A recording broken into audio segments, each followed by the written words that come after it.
राज्य सरकारने नुकत्याच संमत केलेल्या जादूटोणा विरोधी कायद्यानुसार पहिला गुन्हा पुण्यामध्ये दाखल झालाय। वैयक्तिक समस्येतून मुक्तता मिळवण्यासाठी एका महिलेला विवस्त्र करून पूजा मांडण्याच्या तयारीत असलेल्या मांत्रिकासह दोघांना विश्रांतवाडी पोलिसांनी अटक केली आहे। सय्यद आलम असं अटक करण्यात आलेल्या आरोपीचं नाव आहे। त्याला या प्रकारात साथ देणाऱ्या हमीदा शेख या महिलेलाही पोलिसांनी अटक केली आहे। पीडित महिला विश्रांतवाडी परिसरात राहणारी असून घरकाम करून पोट भरते, तिच्या जीवनातल्या समस्या दूर करतो, तसंच तिला मोठा धनलाभ प्राप्त करून देतो असं सांगून या मांत्रिकानं तिला आपल्या जाळ्यात ओढलं। त्यासाठी घरामध्ये त्याच्याबरोबर संपूर्ण विवस्त्र होऊन विधी करावे लागतील असं त्यानं सांगितलं। प्रत्यक्षात घरात गेल्यावर पीडित महिलेला मांत्रिकाच्या हेतूविषयी शंका आली। त्याचप्रमाणे तिच्या आईच्या देखील हा सगळा प्रकार लक्षात आला।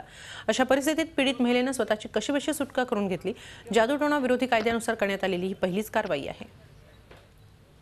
ही जी सगळी विधी करायची आहे याच्यातून तुमचं सगळं व्यवस्थित होणार आहे, तुम्हाला भरपूर पैसे मिळणार आहेत आणि मग हा विधी करण्यासाठी तुम्हाला विवस्त्र अवस्थेमध्ये बसावं लागेल असं सांगून हे थोडंसं तक्रार करण्याचं ज्या वेळेला याच्यामध्ये आले की आम्हाला असं काही करायचं नाही, तर त्या व्यक्तीनं त्या महिलेचा विनयभंग करण्याचा प्रयत्न केला। याच्याबद्दल आमच्याकडे त्यांनी मग या विधेयकाप्रमाणे फिर्याद दिलेली आहे आणि त्याप्रमाणे गुन्हा दाखल झालेला आहे। झी 24 तास एक पाऊल पुढे।